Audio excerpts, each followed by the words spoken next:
En conmemoración del Día Internacional de la Eliminación de la Violencia contra la Mujer, a partir de hoy, 25 de noviembre, y 16 días de activismo propuesto por la Organización Naciones Unidas a través de ONU Mujeres, se desarrollarán actividades organizadas por el Juzgado de Violencia Familiar y Género, Winca Renanco, junto a la comunidad regional del Departamento General Roca, vía redes sociales, lo que se llevará a cabo por la plataforma Zoom. Sobre el particular hablamos con el juez de control, doctor Claudio Masucchi, y la licenciada Romina Daniele, disertante en violencia contra la libertad reproductiva. Claro que sí. En realidad son actividades que deben desarrollarse todo el año, particularmente a través de ONU Mujeres. Establece a partir del día 25 de noviembre 16 días de actividad. En eso, como bien decís, Graciela, se hace esta actividad, un conversatorio con distintas referentes del Departamento General Roca, que ha tenido, la verdad, una aceptación y una repercusión destacada. Y obviamente agradecer a los medios también la difusión. Porque además son personas referentes, cercanos, a muchas de ellas las conocemos, y está bueno este empoderamiento de un tema que es lacerante por momentos, que a todos nos duele y que nos vincula empáticamente con el otro. Así es, Graciela, sí. La idea surgió, bueno, la semana pasada, junto con Romina, charlamos, inmediatamente empezamos a, como bien dijiste vos, a buscar gente empática, se sumaron, se sumó también el legislador Ricardo Zorrilla, Darío Ardiles de la comunidad regional, que inmediatamente se puso a disposición completamente de todo, y sí, es muy importante estos conversatorios, y que sean mujeres de la zona, que hablen de su experiencia, de su conocimiento, y va a ser muy lindo el conversatorio, no dudo que ya por la cantidad de inscritos que tenemos ya es un éxito. Licenciada Romina Daniele, usted va a ser parte. Muy buenas noches, bienvenida. Buenas noches. Sí, estamos participando desde mi experiencia, desde los espacios de Consejería de Salud Reproductiva que se desarrollan en el Hospital Dr. René Favaloro. Vamos a abordar la violencia contra la libertad reproductiva, y la idea es abordar con este conversatorio diferentes manifestaciones de la violencia en diferentes instituciones, que por ahí, cuando uno habla de violencia, piensa en la parte judicial. Por ahí vemos eso y no observamos que hay otras aristas y otras cuestiones que abordar y desnaturalizar para poder comenzar a cambiar, ¿no? A desconstruirnos. Creo que esto tiene que ver con cuestionarnos, con problematizarnos, con empezar a preguntarnos en la manera en que nos dirigimos, en la manera en que nos hablamos, particularmente en lo que aborda la violencia contra la libertad reproductiva, es aquella violencia que impide a la mujer libremente decidir sobre si tener hijos o no, cuántos hijos, con quién, cuándo, y son por ahí en el cotidiano, entre nosotras, a veces decimos, ay, todavía no tenés hijos, o apurate que va a pasar, se te va a pasar la edad, o buscar al hermanito. Bueno, todas esas cuestiones que implícitamente llevan una reproducción de este orden patriarcal que nos construye. Entonces creo que es donde hay que problematizar y empezar a cuestionarnos. Mandatos sociales, Romina, muy fuertes. Cuando te preguntan, ¿qué esperás para tener un hijo? ¿Tener la edad de una abuela? Tal cual, sí. O la utilización de los métodos anticonceptivos, ya sea desde el sistema sanitario, por ahí la accesibilidad, o por ejemplo cuando se presenta la ligadura tubaria, bueno, yo ya lo hablé con mi marido está de acuerdo, o no cuentes nada porque mi pareja no sabe, como esa propiedad del hombre del cuerpo de la mujer, ¿no? Y en realidad somos nosotras las que decidimos sobre nuestro método anticonceptivo, sobre nuestra planificación familiar. Por ello lo de libertad, ¿no? Uh-huh. Libertad en la salud reproductiva. Es que, como en todo, Romina, nos habitan estereotipos, mandatos sociales, como decíamos recién, prejuicios. Uh-huh. Sí, yo creo que responde a un orden patriarcal que tal vez está atravesado por un orden capitalista, ese orden de decir, bueno, la monogamia, los hijos, el espacio privado para la mujer, esa organización que genera el sistema capitalista atravesado por el orden patriarcal. De esta manera las mujeres no nos rebelamos, por así decirlo. Entonces, bueno, es momento de cuestionarse, de desconstruirse y pensar desde la perspectiva de género, de derecho. Y esto tiene que ver, pensar cómo nosotras las mujeres, entre mujeres, porque esto del orden patriarcal no tiene que ver con el hombre, tiene que ver, el orden patriarcal atraviesa mujeres, hasta las mismas mujeres a veces reproducimos esas situaciones, esos mandatos sociales. Entonces, bueno, cuestionarse desde ahí. Tal cual. Y, y es un derecho humano, pero aplicado a la mujer. Tal cual, es un derecho, sí, sí. Incluso, bueno, en el 2010, para llevar a cabo, digamos, la prevención y la promoción de la salud reproductiva, el Ministerio de Salud crea un programa a los fines de garantizar la prevención y la promoción de la salud sexual y reproductiva de las mujeres. Pero bueno, son programas que hay que mirarlos con perspectiva crítica, digo yo, porque por ahí, por ejemplo, dentro de la misma burocracia del sistema, ¿cuántas veces nos dicen, no, para acceder a los métodos anticonceptivos debes traerme la receta del médico de tu obra social, mientras tanto no podés continuar con el tratamiento? Esa interrupción es un tipo de violencia que genera también el sistema burocrático, ¿no? O por ahí, por ejemplo, en los espacios de la atención integral, donde meramente es, te entrego el anticonceptivo y le impido a la mujer esa perspectiva integral de derecho, de acceso, de información, de elección, donde digamos, el derecho de la autonomía de la mujer queda vulnerado a lo que el médico decide o quiere informar en ese momento, ¿no? Por eso es muy importante el trabajo que realizan los equipos. Usted está en un centro de salud público, el Hospital Dr. René Favaloro, y es vital que ese anticonceptivo vaya también con información, ¿verdad? Igual. Sí, sí. Se trabaja en equipo y se trata de garantizar la promoción y la prevención de la salud reproductiva, pero bueno, no puedo dejar de no hacer esa mirada crítica donde por ahí la mujer viene y te dice, no me explicó, no sé qué es, no sé qué me van a hacer, me podés ayudar.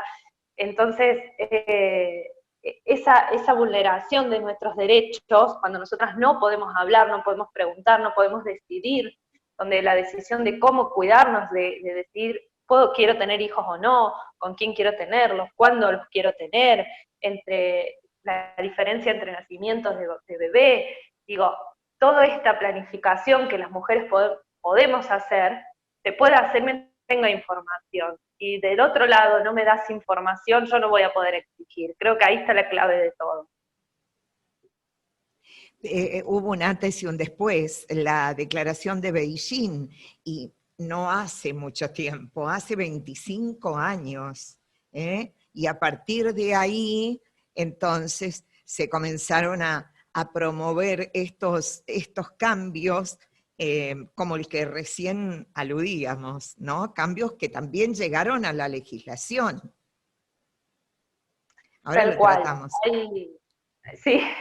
Ahora lo tratamos con el especialista, claro, el doctor Masuki. He visto también que se hace hincapié en la ley Micaela. Exactamente, sí, sí.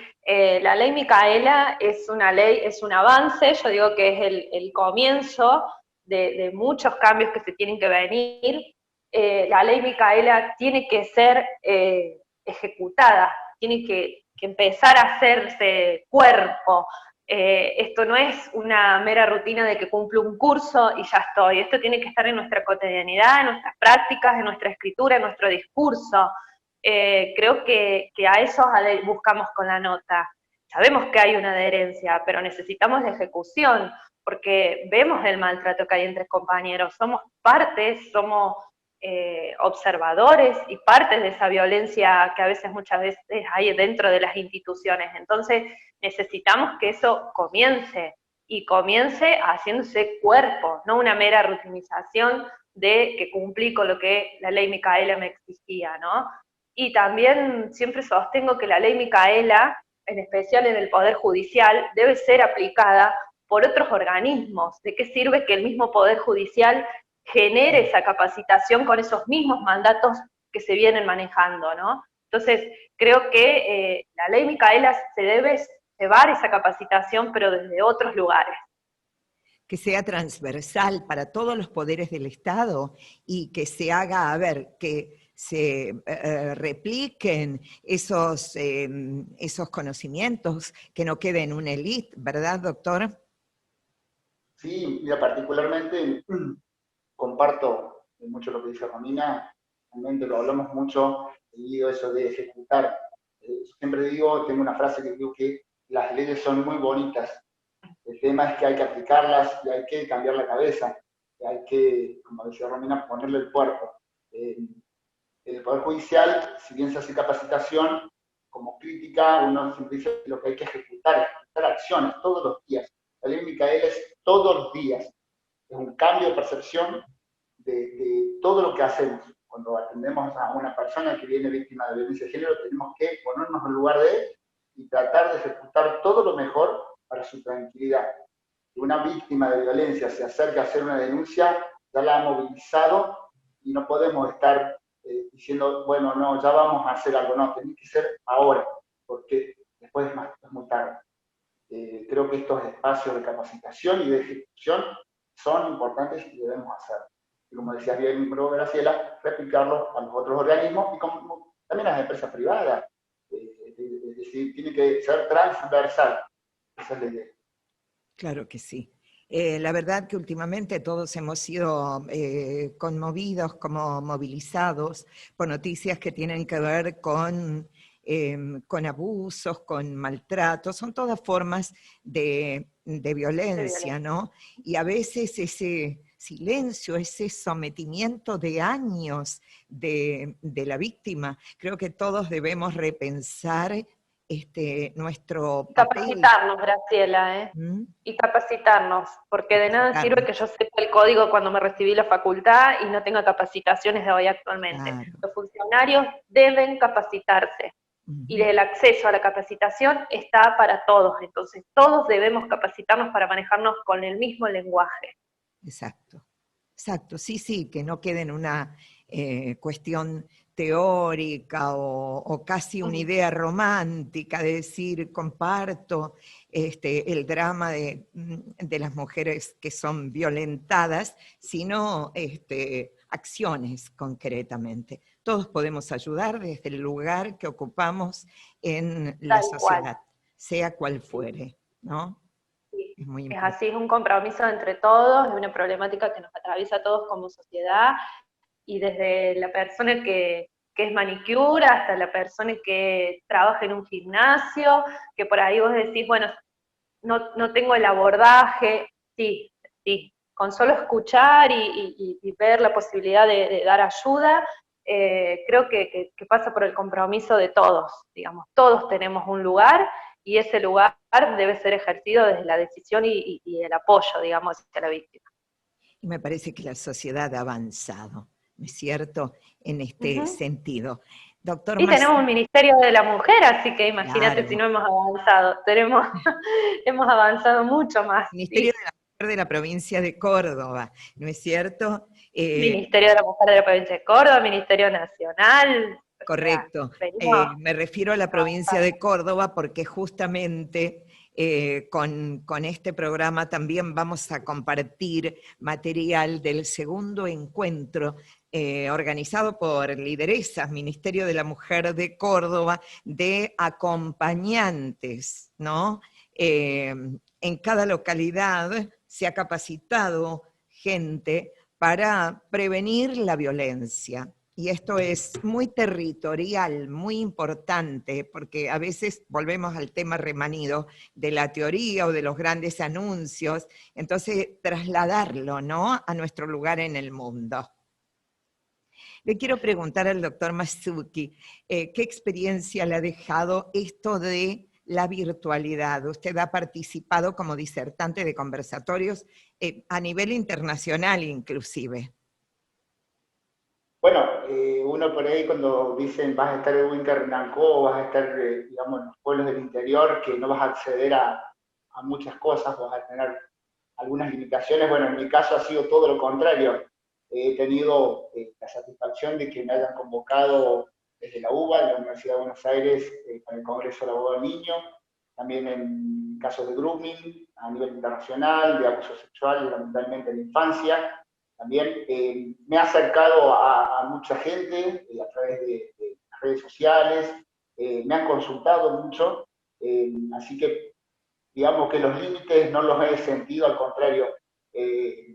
Todos los días participo de una charla, tanto sea nacional o internacional, y creo que eso, la idea es, particularmente en este último tiempo, todo lo que tiene que ver con el grooming y la violencia contra la mujer, es lo que, hoy por hoy, es lo que más tenemos que avanzar, así que aprovechar a todos los que están escuchando, de que se capaciten, que usen en la medida de lo posible las redes sociales bien utilizadas, son muy buenas, en la medida de la accesibilidad también, porque obviamente no todos tienen acceso a Internet, pero que sepan que en el juzgado y en muchos lugares de las distintas localidades tenemos la atención para las víctimas. Lo que hay que es golpear la puerta, pedir atención, pedir ayuda, y siempre que sepan que hay un juez y hay un hospital que van a estar presentes para acompañarlos. Esa es la idea que queremos transmitir. Muy bien. ¿Alguna consideración final? El espacio para los dos, para ambos. No, yo no quiero, en esto de las conquistas, digamos, que vamos logrando, esto del Ministerio de la Mujer, se está haciendo mucho hincapié en la partida presupuestaria del Ministerio de la Mujer, está abocado al acompañamiento económico de las víctimas. No quiero dejar de nombrar esto, a las becas del acompañar, el potenciar, el nuevo rumbo alquiler, el nuevo rumbo a subsistencia, son becas provinciales, nacionales, que acompañan a la mujer económicamente para poder empezar una nueva vida, ¿no? Empezar a rehacerse, a construirse nuevamente cuando viven una situación de violencia. Me parece que son herramientas necesarias y que es importante que la sociedad lo sepa y las conozca, que existen, porque cuántas víctimas aguantan porque al otro día no van a tener que comer.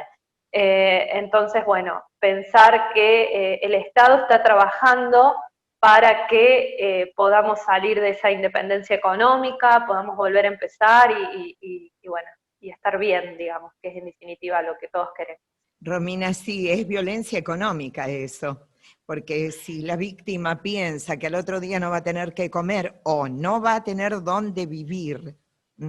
Tal cual, sí, por eso es importantísimo saber que estas herramientas están, ¿sí? De mi parte, Graciela, Romina, agradecer al equipo de trabajo del Juzgado del Control y Violencia de Género. Los voy a nombrar porque son un equipo gigante que sin ellos no podría hacer todas estas cuestiones, que es Liliana Guillón de Córdoba, Paula Rocío Gómez, Gabriela Castellari, Melina Luciana Violet, Tomás Masuet, Marcos de Primaria y una nueva incorporación que es Laura Gastaldo. Ese es el gran equipo que tengo atrás mío o delante mío o al lado mío, porque son unos genios. Muy bien. No sé si querés nombrar los disertantes de la charla. Sí, mañana nos estuvieron acompañando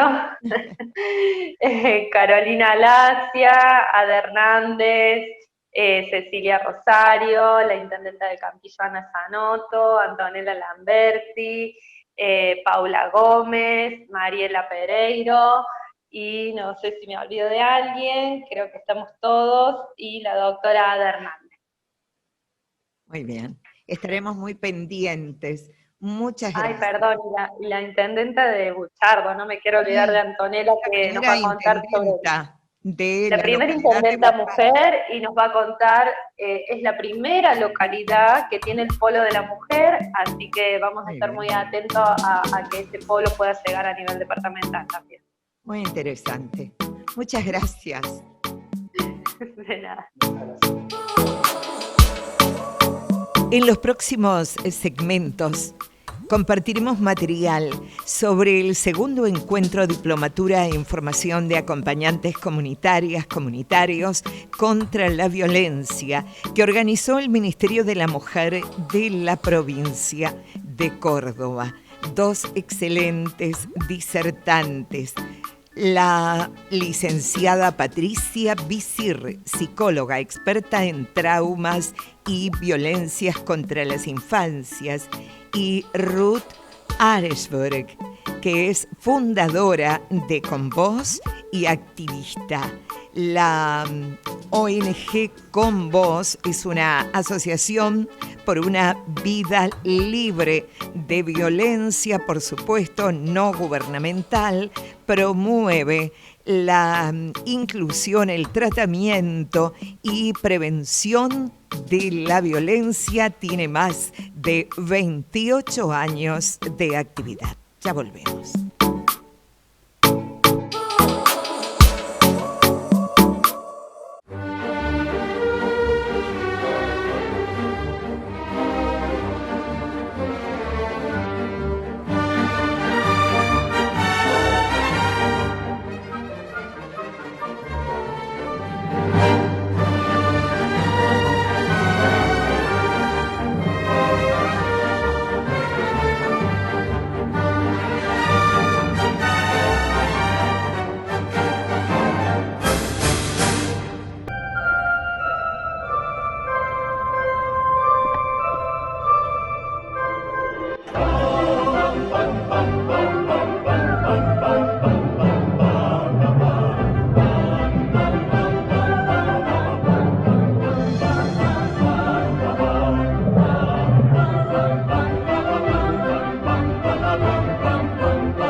Cooperativa Eléctrica de Wincarnancó, una rica trayectoria institucional con la premisa de velar por la optimización de los múltiples servicios que presta.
the way out.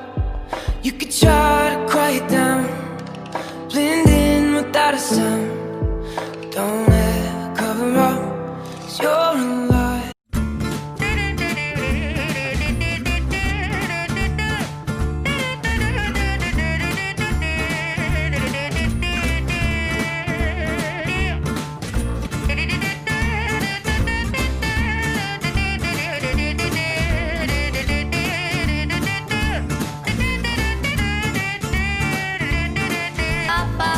Cliché, bienvenue dans ma réalité.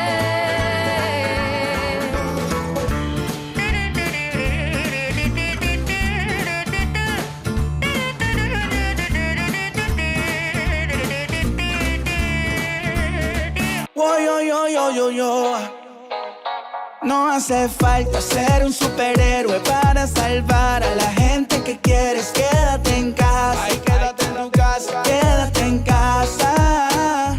No hace falta tener superpoderes para cuidar a toda tu gente. Quédate en casa. Quédate en casa. Lávate las manos con agua y jabón, desinféctate. Si sales al exterior, alcohol en gel, siempre a disposición para que se relajen. A los niños muéstrale esta canción, que no cunde el pánico. Estamos todos unidos, y todos nos cuidamos vamos a estar protegidos. Cuídate a vos mismo para que así cuides a los tuyos. Humanidad libre de violencia. Patricia Visir es psicóloga, experta en traumas y violencia contra las infancias. Disertó en el segundo encuentro Diplomatura en Formación de Acompañantes Comunitarios contra la Violencia, organizada por el Ministerio de la Mujer de la provincia de Córdoba. Bueno, para mí es un gusto, yo me siento cordobesa, la verdad, y siempre es muy lindo volver, por lo cual les estaba diciendo que no se crean que con esto de la pandemia van a zafar de que las vaya a ver de todas maneras en algún momento, ¿no? Bueno, les comparto acá un power donde vamos a trabajar algunas cosas, ¿no? Que tiene que ver con el impacto, algo que es importante tener en cuenta porque a veces no dimensionamos lo que es para las niñas y los niños que han sufrido abuso sexual, las consecuencias que tiene en su vida, lo que van cargando durante toda su vida, y muchas veces, por suerte, pueden hablar sobre esto. Pero también es importante entender que la mayoría no habla sobre esto, por lo cual pensemos un poquito por qué no hablan, ¿no? Y que tiene que ver con este impacto que decíamos. Ahí está mi mail, por si alguien necesita. Ponelo nomás. Gracias, Carlita. Porque, bueno, lo que necesiten a servicio es mucha gente, así que tengan paciencia si es que escriben para alguna respuesta. Bien, vamos a la siguiente, entonces. Vamos a referirnos muy poquito a qué pasa con las personas que abusan de niños y de niñas, ¿sí? Realmente tienen un poder. Ante todo, el abuso sexual es un abuso a la confianza y un abuso de poder, ¿sí? La confianza que esos niños y niñas y las familias de ellos muchas veces tenían a esta persona. Y bueno, el poder, que queda muy clara esta diferencia de poder cuando hablamos de niños y niñas y adolescentes mayores o adultos que son quienes los perpetran este abuso, ¿sí? Pero fíjense, ¿qué es lo que logran con esto? Algo que por ahí, digamos, no lo tenían en cuenta, pero que sucede sinceramente, y es alterar catastróficamente el sistema de creencias de estos niños, de estas niñas, su desarrollo psicosocial y sexual, ¿sí? Su confianza más íntima y su visión del mundo, la visión de ellos mismos, del mundo alrededor, todo esto se ve de alguna manera impactada por lo que es el abuso. Entonces, quien acompaña y aborda estos casos, ¿sí? además de la recuperación psíquica, ¿no? Estamos como nosotros somos medio psicologistas, entonces estamos con que la persona no haga síntomas, ¿no? Y su sistema nervioso y su aparato psíquico esté de alguna manera sano. También tenemos que tener muy en cuenta, ¿no? Lo que tiene que ver con sus creencias distorsionadas, por supuesto. Ellos piensan que no valen, que son responsables de esto que les pasó, y la sanación, digamos, de alguna manera, de las emociones. Ya nos vamos a referir a esto más adelante. Pasala, Carly, por favor. Entonces, ahora, ¿qué pasa cuando quien abusa es una persona querida y reconocida por la comunidad? ¿Sí? Porque nosotros, realmente hablando del backlash, ¿no? De la situación donde en un primer momento se creía a los niños, claro, eran todos niños de clase baja que venían y contaban lo que les pasaba, y desde los prejuicios, ¿no? que la sociedad tiene, dice, bueno, lo que pasa es que están todos hacinados, no tienen, digamos, educación sobre esto, y bueno, por suerte, en ese momento se le creía a los niños. Cuando los casos empiezan a ser de clase media, clase alta, los niños empiezan y las niñas empiezan a mentir. Qué casualidad, ¿no? Hay otros intereses ahí en juego. Y justamente, ¿qué pasa cuando es una persona reconocida, ¿no? Por la comunidad y querida por la comunidad? Nadie puede creer, ¿no? Y en este no querer creer o no poder creer, se encubre, ¿no? La gente alrededor encubre la situación del abuso, y esto es algo realmente que hace casi más daño que el mismo abuso. Es la famosa revictimización, y algo que sinceramente las víctimas lamentan un montón. Entonces, por supuesto, lo que ayuda a esto, la siguiente, Carly, es que se perpetúe, ¿no? el abuso. El silencio y el secreto son los mejores amigos del abuso sexual infantil. Bien, entonces, sabemos que quien abusa puede tener un comportamiento sexual inmaduro, narcisista o psicopático. A veces abusan porque lo que quieren es satisfacerse sexualmente, pero a veces abusan porque lo que quieren es someter a los otros. Y qué peor manera, ¿no?, de someter a un niño o a una niña, además. Bien. La siguiente, Carly.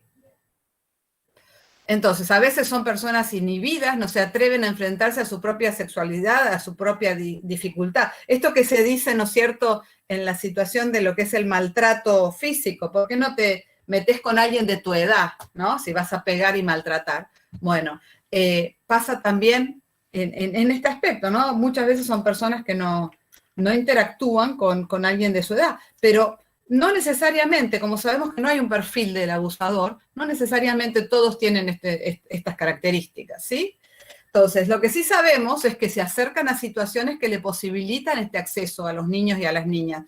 Buscan los casos en los que las personas, las víctimas, los niños, tienen lazos familiares más débiles, es decir, son más vulnerables porque tienen menos supervisión de adultos alrededor, ¿no? Esto cuando no sucede en la familia, que lamentablemente donde más sucede es en la familia, y acá, sinceramente, la situación de la oportunidad y la posibilidad es enorme. La siguiente, por favor. Bien, ahora, de lo que hablábamos antes, ¿no? Algo que es muy dañino para las víctimas, más allá del abuso, ¿sí?, es el encubrimiento. Esto facilita el silencio. Muchas veces los niños no hablan y las niñas porque lo que no quieren es perjudicar a la familia propia o al abusador. Vamos a referirnos a eso dentro de un ratito.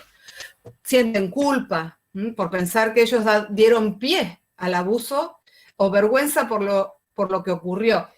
Este tipo de delito, ¿no?, tan particular, pues si a alguien le roban el auto, ¿no?, lo entran a robar en la casa, nadie le va a decir, che, te dejaste robar, ¿eh? ¡Qué barbaridad! Sin embargo, ¿qué pasa cuando antes se hablaba de la honestidad de la persona que, digamos, incluso cuántas mártires, ¿no?, porque no perdieron su virtud? Una barbaridad, ¿no?, de lo que se hablaba en otras épocas, y lamentablemente todavía a veces se dice, bueno, pero ¿qué hizo? No se resistió, pero ella dejó. Y muchas veces con estas palabras que también el abusador formatea la cabeza de las niñas y los niños, ellos ya las tienen como propias y es lo que creen de ellos mismos, ¿sí? Bien, vamos a la siguiente, por favor. Bien, entonces, la verdad es que lo que les duele muchísimo a quienes hablan y dicen, ¿no? Y muchas veces se levantan y hacen una causa en relación a su sometimiento, y pueden hacer una causa también judicial, es que no haya un reconocimiento de culpa auténtico, creíble, ni por la persona, ni a veces por la sociedad, que también está, digamos, presente y enjuiciando sobre todo a la víctima. Muchos de estos niños que sufren este abuso, cuando lo comentan, lamentablemente sabemos que no son la mayoría los que comentan, pero cuando lo comentan, se encuentran con malas experiencias, ¿sí? Porque después de eso, lamentablemente, no van a querer volver a hablar, cuando del otro lado no les han creído, los han juzgado, etc. Entonces vamos a ir un poquito más íntimamente a estas cosas, más profundamente. La próxima, por favor. ¿Por qué la mayoría de las víctimas no relatan, ¿no? Y no cuentan lo que les pasa? Se habla de que 1 de cada 10 relata. Yo tengo en el consultorio gente de más de 50 años contando por primera vez la situación de abuso que vivió. Entonces, primero, ¿no? Las amenazas del abusador tienen un lugar importantísimo en el silencio de quienes reciben estas amenazas y las creen. Y de hecho, el miedo a veces la conservan las personas adultas. Yo he tratado gente adulta cuando el abusador ya murió, por ejemplo. O sea, no hay posibilidad de que siga de alguna manera hiriéndola, ¿no? Y diciendo, todavía le tengo miedo. Y esto es algo que a nosotros, desde el sentido común o desde nuestra situación de juicio, no lo podemos entender. ¿Cómo le va a tener miedo, no? ¿Cómo no habló? ¿Y por qué? Entonces, hay que entender, sinceramente, que estas amenazas, que muchas veces además se vuelven ciertas, ¿sí? Cuando la persona le dice a la niña en cuestión, mirá, no hables porque nadie te va a creer. Y muchas veces esto sucede, bueno, esto potencia que realmente el silencio continúe. Y ellos tienen este miedo a no ser creídos, porque también tienen miedo a las represalias posibles, ¿no? De lo que suceda. En las amenazas, los abusadores pueden decir, si vos hablás, yo se lo voy a hacer a tu hermanita más chica, si vos hablás, yo voy a matar a tu mamá. O sea, cosas sinceramente que lamentablemente estas nenas, estos niños, creen que está en ellos la seguridad de su familia, ¿no? El equilibrio de su familia, y lo ponen en sus espaldas como una carga y siguen adelante con eso. Prefieren vivir el abuso que algo les pase a alguien muy querido, ¿sí? Bien. Y además se sienten en esto de no ser creídos, sobre todo cuando hablamos de una persona que tiene, como decíamos antes, un lugar importante en la sociedad, tienen miedo al juicio de toda la sociedad. Y también la respuesta de la justicia. ¿Cómo va a responder la justicia? Sabemos que lamentablemente en estos casos no responde tan operativamente como debería, ¿no? La siguiente, por favor. Por otro lado, ¿sí? Hablábamos de la culpa y la vergüenza. Estos son emociones, sentimientos que encontramos generalmente en las personas que han sido victimizadas sexualmente, ¿sí? Por un lado, vergüenza porque quedaron en un lugar de tal indefensión, fueron como arrasados por otra persona, ¿sí? Que les pasó por encima como si fueran un objeto, no tuvo en cuenta la subjetividad y las necesidades de un niño o una niña de esa edad. Entonces, esto les da mucha vergüenza, la vulnerabilidad en la que quedan, ¿no? Es una situación casi infrahumana, ¿sí? Este congelamiento, este no poder hacer nada para defenderse. Los que después les da culpa, pucha, yo tendría que haber hecho esto, yo tendría que haber hecho esto otro, ¿no? Estuve hace poco con un niñito que estaba un paciente mío que estaba por hacer una declaración en cámara Gesell, y me dice, yo me siento, 5 años, ¿no? Yo me siento culpable porque no le pegué y salí corriendo a su profesor que había abusado de él. Entonces, es muy difícil hacerles entender que en realidad no podían hacer otra cosa, ¿sí? Que algo importante que vamos a ver es que los recursos que uno tiene naturalmente desarrollados, cuanto mayor, mejor, ¿no? Cuanto más chiquito, menos recursos desarrollados, en ese momento quedan fuera del alcance, no se pueden usar. Es como una especie de discapacidad que trae el abuso sexual. Por eso es importante entenderlo, porque desde ahí es que no se habla, desde ahí es que no se denuncia lo que se vive, porque hay como cierta discapacidad en relación a los recursos que yo hasta ese momento tenía accesibles. Después hay otra cosa muy importante, ¿no? Porque cada vez que una persona, un niño, una niña, o incluso un sobreviviente de abuso ya adulto, recuerda y cuenta lo que le pasó, no es que está simplemente recordándolo, sino que lo revive. Esto es lo que tiene la instancia de lo traumático en el ser humano. Si una persona no lo trabajó, ¿sí? Cada vez que cuenta, es como si lo estuviera viviendo en ese momento. ¿Y quién quiere pasar por esa situación? ¿Quién quiere recordar y tener este dolor? ¿Sí? O sea, este mismo pacientito que yo en ese momento le dije, bueno, vamos a pensar un poco por qué tenés que ir, o sea, por qué te están convocando, qué es lo que te parece que van a querer saber, ¿no? Las personas que van a hacerte preguntas. Me mira y me dice, mira, Pato, vos a mí no me ayudás a que yo me olvide del abuso. Y yo lo que quiero es olvidarme, no quiero otra cosa. ¿Quién no se quiere olvidar de las situaciones feas que vivió? ¿No?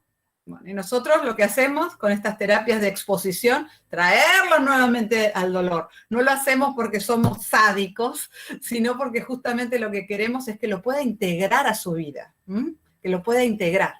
Bien, entonces ellos creen realmente que tienen que dar la vuelta a la hoja y seguir adelante, lo pasado pisado.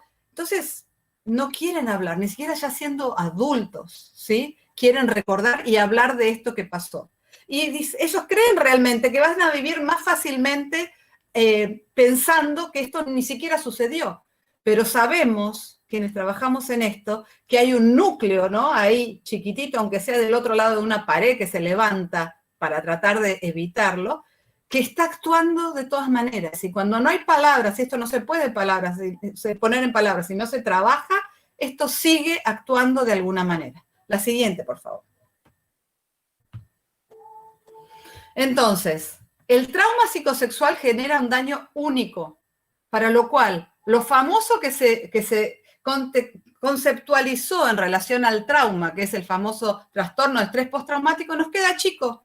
No nos alcanza, no nos sirve para explicar la vivencia de estos niños y estas niñas, ¿sí? Porque realmente es tan terrible que no se puede procesar psíquicamente lo sucedido. Por eso queda dando vuelta y vienen estos recuerdos, estos flashbacks, ¿sí? Incluso años después. Entonces, estas personitas pelean con todo su ser para convencerse de que hay que ponerle un punto final al tema que es tan protagónico en la vida, ¿sí? Y lo han llevado durante años en silencio, prefieren eso. Y ahí viene nuestro juicio como sociedad. ¿Cómo puede ser que esta joven victimizada arregló con el fiscal y estuvo de acuerdo en hacer un juicio abreviado? ¡Qué barbaridad! ¿No? Nosotros como sociedad estamos espantados con que esto sea así.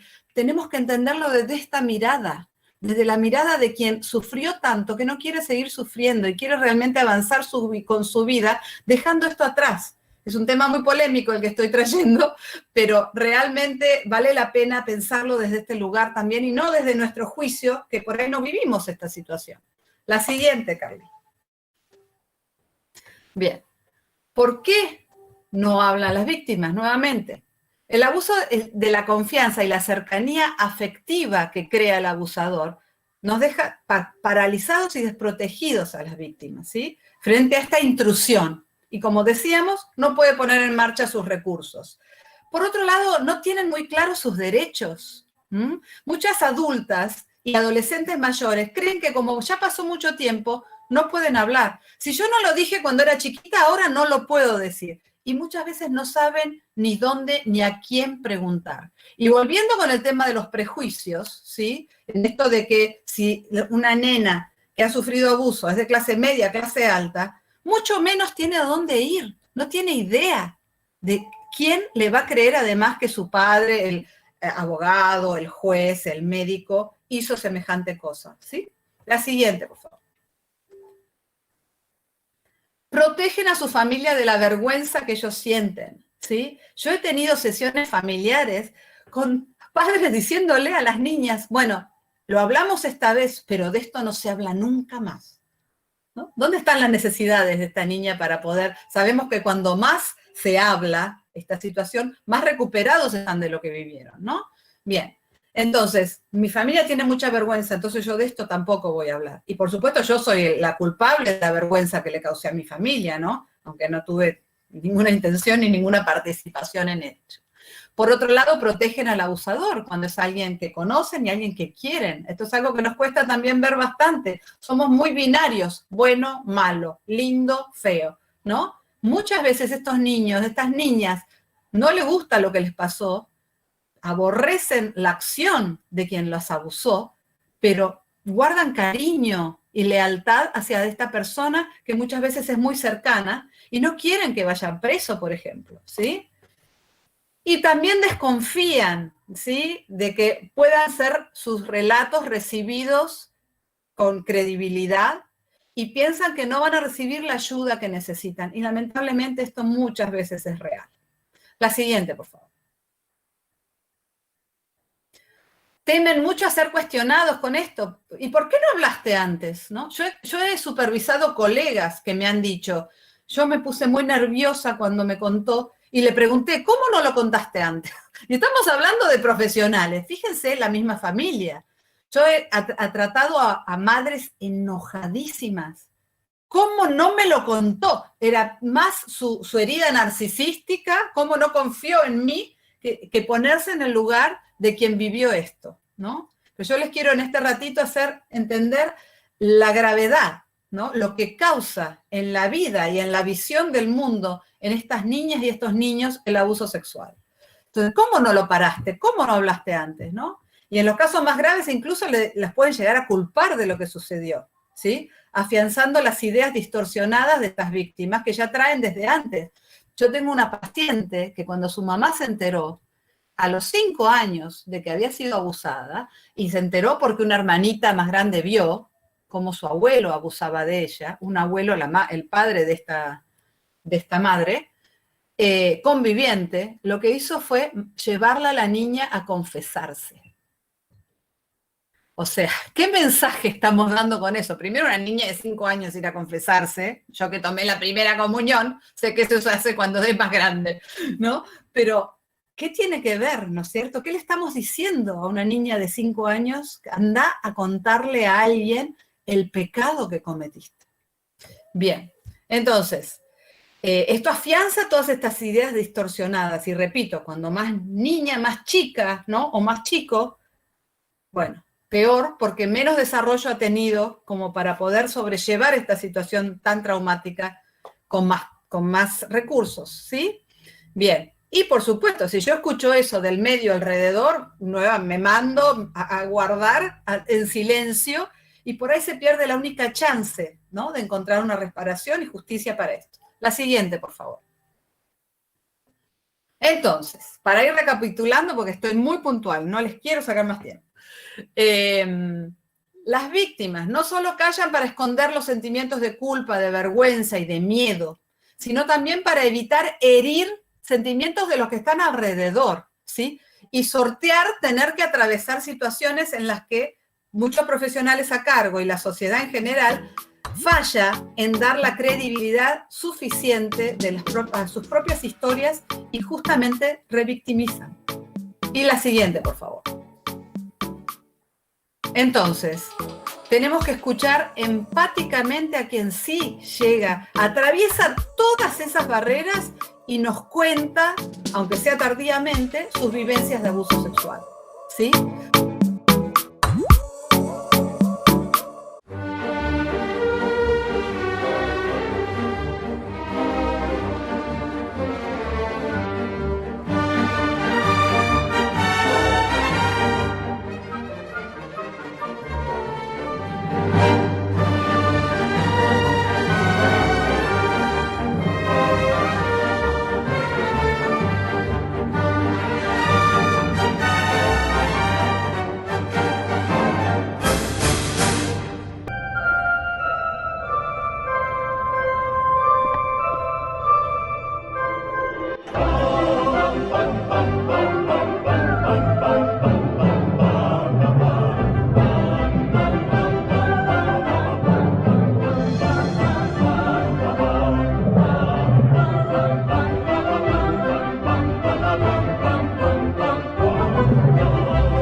Cooperativa Eléctrica de Winkarn & Co. Una rica trayectoria institucional con la premisa de velar por la optimización de los múltiples servicios que presta.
No hace falta ser un superhéroe para salvar a la gente que quieres. Quédate en casa. Ay, quédate en tu casa. Quédate en casa.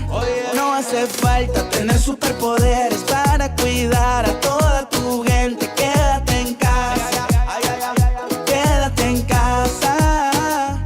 Lávate las manos con agua y jabón, desinféctate. Si sales al exterior, alcohol en gel, siempre a disposición para que se relajen. A los niños muéstrale esta canción, que no cunde el pánico. Estamos todos unidos, si todos nos cuidamos vamos a estar protegidos. Cuídate a vos mismo para que así cuides a los tuyos. Tiempos críticos de la humanidad. Se cumplieron 25 años de la Conferencia Mundial de Beijing, que marcó un hito en cuanto a los derechos de las mujeres, sus avances y desafíos. La pandemia nos colocó a todos en situación de virtualidad, y esta virtualidad es la que nos permite tomar contacto con expertas como Ruth Arensburg, activista, fundadora de Con Voz, una ONG que lucha por una vida libre de violencia. Agradecerles a ustedes la invitación.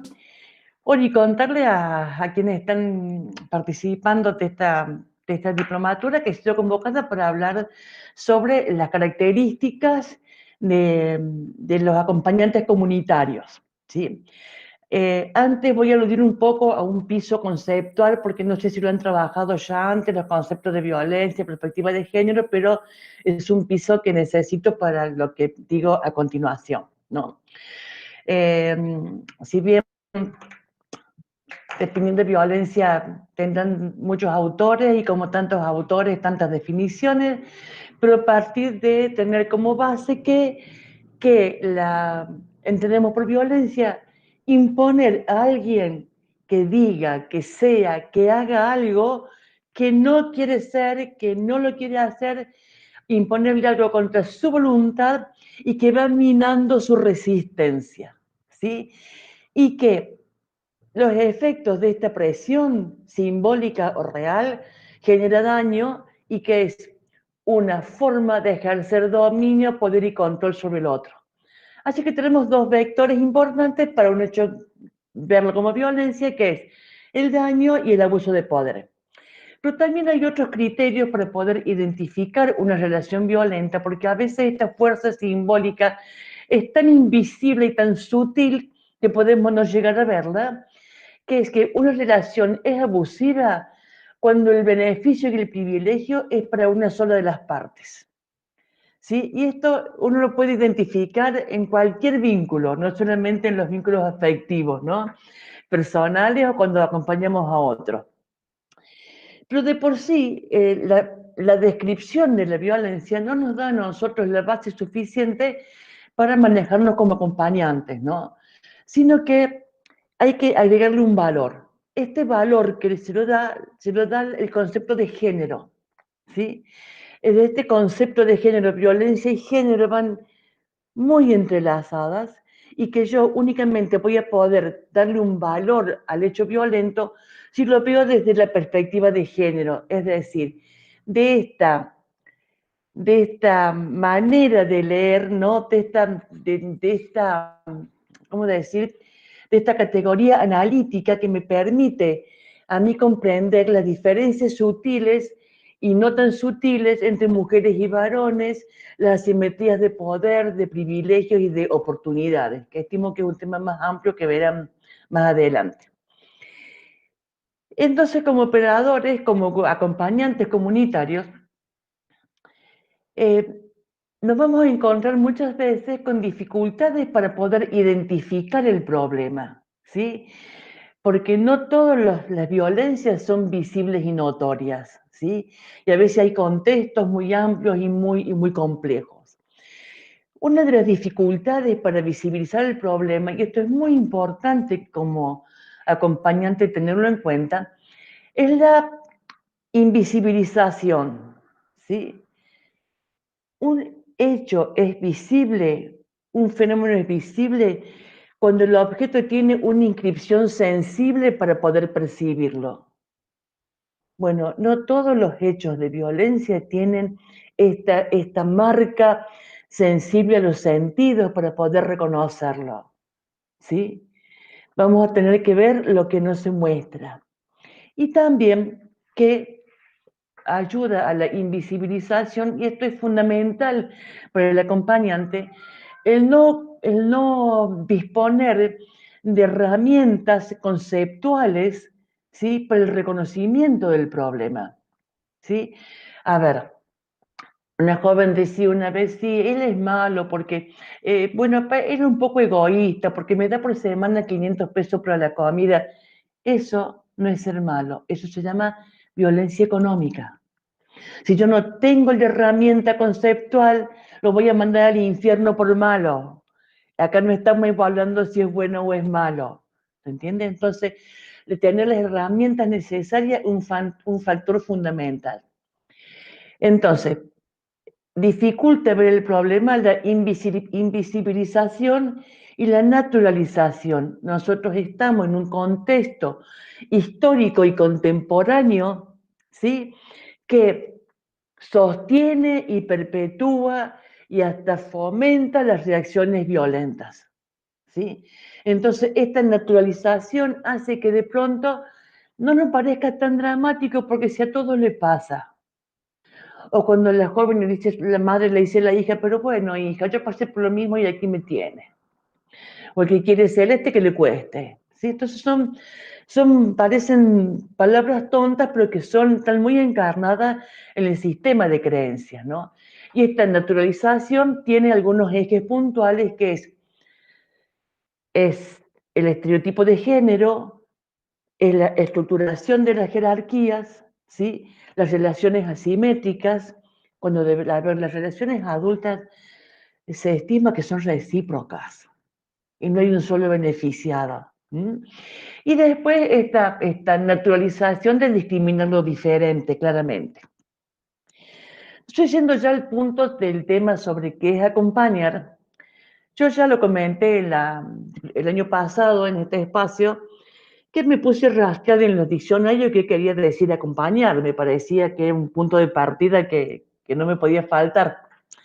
Y acompañar es importante, dice, es encontrarse con otras personas y es añadir algo diferente a una cosa. Yo hago estas milanesas y las voy a acompañar con un rico tomaticán. Quiere decir que yo, acompañando, añado algo diferente para enriquecer y para que algo sea más sabroso, más completo. Miren la riqueza que es la palabra acompañante, ¿no? Poder acompañar.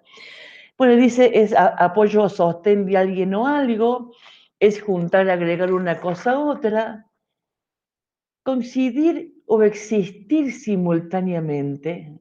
La palabra existir es muy fuerte.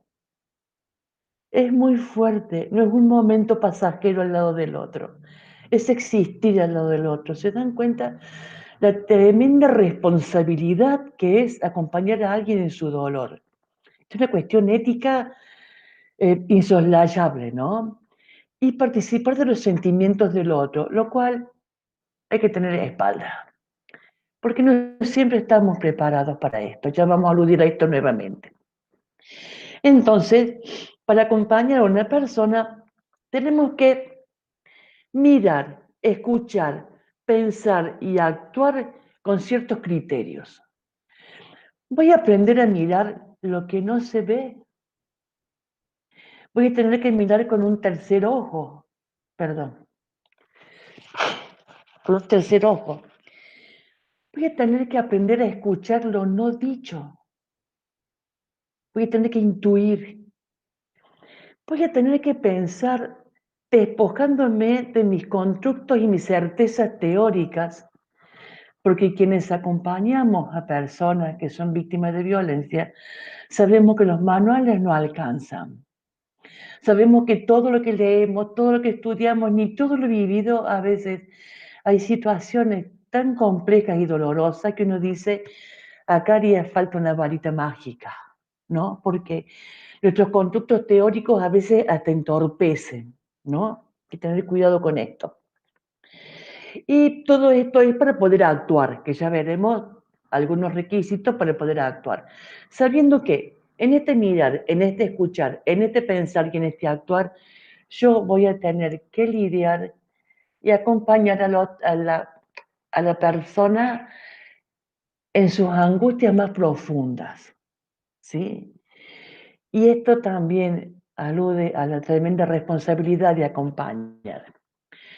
Dicho esto, queda claro que hay características personales que no pueden quedar ajenas de un acompañante terapéutico, un acompañante comunitario, porque de hecho la buena voluntad y la sororidad y la solidaridad no es suficiente, ¿no? Sería algo muy, muy precario moverse desde ahí solamente.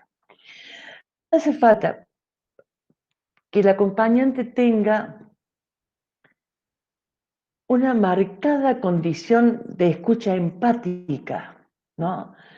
De escuchar lo no dicho y poder escuchar tratando de ponerme en el lugar del otro para saber qué le está pasando, porque pues, a veces no hace falta que hable tanto. Si yo tengo el recurso empático, no hace falta que me dé un discurso muy largo, ¿sí? Y esta capacidad de escucha, ¿sí? Tiene que ir ligada a esto. La persona que está sufriendo, lo que menos quiere es que le den un consejo. A ver, atenti con esto. los acompañantes no somos consejeros. Uno de mis hermanos, muy rebelde, sabía decir, el consejo le sirve únicamente por el que lo pide, y a veces. Si acá el consejo queda de lado, el consejo no alcanza, no sirve, sí sirve la capacidad de escucha y el poder contener en silencio mientras estoy guiando. Si no estoy en silencio y estoy ausente, estoy con vos, mi corazón te abraza y me estoy callando porque lo que menos querés es escuchar, es querer que te acompañe, ¿sí? Pero en esta escucha también tengo que escuchar sin prejuicios. Miren, una vez se arrimó a la asociación una psiquiatra que quería ser voluntaria. Ay, dice, ¿por qué tengo con una mujer tan estúpida? ¿Cómo aguanta este tipo? Listo, querida, no podría ser voluntaria en la asociación, ¿sí? Yo me tengo que despojar de mis prejuicios y esta es una tarea que nos interpela mucho. Tenemos que interpelarnos en nuestros prejuicios, en nuestras creencias, en nuestros valores, ¿sí? Interpelarnos permanentemente más que interpelar al otro. Porque nos vamos a encontrar con situaciones totalmente ajenas a nuestro marco autorreferencial, ¿sí? Justamente por esta gran responsabilidad hay que estar permanentemente formado y actualizado en violencia de género, en las relaciones violentas, ¿no? Y tener siempre presente que la violencia contra las mujeres es una vulneración de derecho. Es mucho, así como muchas veces es un delito, fundamentalmente una vulneración de derecho. Y que mi acompañamiento no es solamente para consolar y decirle sana, sana, colita de rana, sino para que esta persona conozca sus derechos y que se apropie de ellos. Pero si no los conozco yo, no se los puedo transmitir a ella. Sí, esto es muy interesante porque ya me habrán visto en otras exposiciones de preguntar ante muchas personas. Levante la mano, ¿quién confía en los derechos humanos? Todo el mundo levanta la mano. Pregunté, ¿cuántos son? ¿Quién lo conoce? Y se levantaron muy pocas manos. Entonces nos estamos embanderando, ¿sí? en una valoración de los derechos cuando no los conocemos. Y esto no es ético, esto no es correcto, ¿sí? Acá tenemos que ser muy estrictos con nosotros mismos, porque no es correcto, esto así no puede ser. Otro aspecto muy importante es moderar las expectativas con quien estoy acompañando. Porque a veces nuestras urgencias no son las que tiene la otra persona. Nosotros tenemos urgencia porque podemos ver más allá. Podemos hasta anticiparnos cuál es el paso que le sigue en su proceso de victimización. Pero el proceso es de ella. Y muchas veces pero mira lo que pasó, fuimos acá, fuimos a tribunales, fuimos al polo, fuimos acá, fuimos allá, hicimos, y le cuidé a los chicos, y después desapareció. Acompañar a alguien no es una relación de reciprocidad. Esta persona no me debe nada y estoy equivocada si creo que todo está bien si me hace caso. Si no, voy repitiendo la asimetría de la que ella está intentando salir. ¿Se comprende? Entonces, modero la expectativa, modero mis urgencias y me tendré que bancar la frustración, ¿sí? Y no quejarme si no me dijo adiós, si no me dijo gracias por todo lo que me diste. Eso afuera, eso ya no tiene cabida, ¿sí? Siempre es muy importante en esta construcción que uno hace de acompañamiento, no podemos, no es bueno que esta persona que quedemos aferradas mutuamente, ¿no? Es importante poder ayudarla y acompañar a crear redes con su familia, con el centro vecinal, con la parroquia, con los scouts, con sus amigues, con el taller comunitario de costura, hay muchos recursos comunitarios, porque estas redes van a ser su sostén también, ¿sí? Les va a mostrar que la vida tiene otros carriles. Y si en un momento de acompañamiento yo siento que mis sentimientos, mi historia personal no me funcionando, bueno, tendré que determinar cuál es mi lugar en el acompañamiento.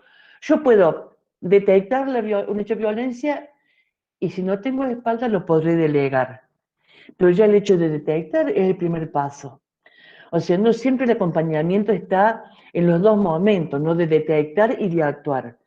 Uno tiene que reconocer sus posibilidades, sus límites, ¿sí? Sus emociones. A veces también es interesante cuando uno le presta la emoción al otro. Recién hablaba Patricia de no poner en palabras. Realmente es muy duro poner en palabras lo que no tiene palabras, ¿no? Es una forma de injusticia hermenéutica donde no existe una categoría lingüística que pueda decir lo que realmente me está pasando.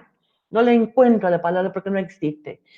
Entonces, yo le puedo prestar la palabra a la otra persona y hasta le puedo prestar el enojo.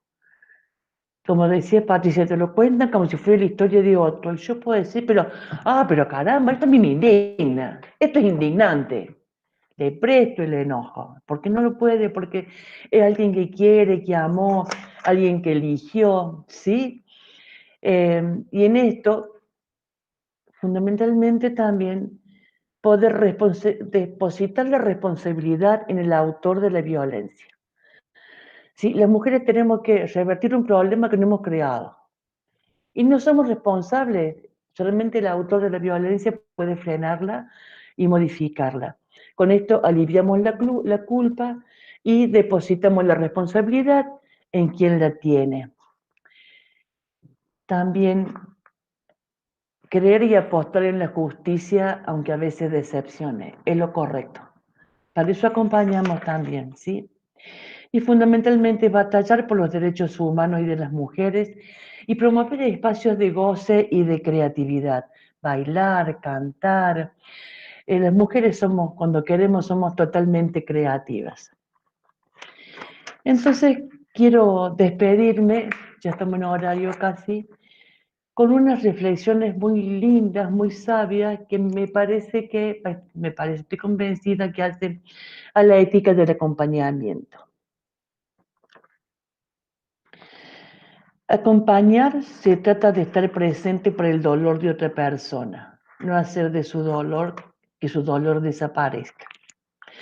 Acompañar se trata de ir al desierto del alma con otro ser humano, no creer que somos responsables de encontrar la salida. Acompañar se trata de honrar el espíritu, no de enfocarse en el intelecto. Acompañar se trata de escuchar con el corazón, no de analizar con la cabeza. Acompañar se trata de caminar al lado del otro y no de conducirlo. Acompañar se trata de descubrir los dones del silencio sagrado. No significa llenar con palabras cada momento. Acompañar al que sufre se trata de quedarse quieto y en silencio y no querer moverse frenéticamente hacia adelante. Acompañar se trata de respetar el desorden y la confusión, no de imponer el orden y la lógica. Acompañar se trata de aprender de los otros y no de enseñarles. Acompañar se trata de tener una actitud de curiosidad y no de expertos. Y solamente así te podré decir, te creo hermana, contás conmigo. Este ha sido el aporte de Hoy desde el Ayer en el Día Internacional de la Eliminación de la Violencia contra la Mujer. Buenas noches, hasta el próximo miércoles.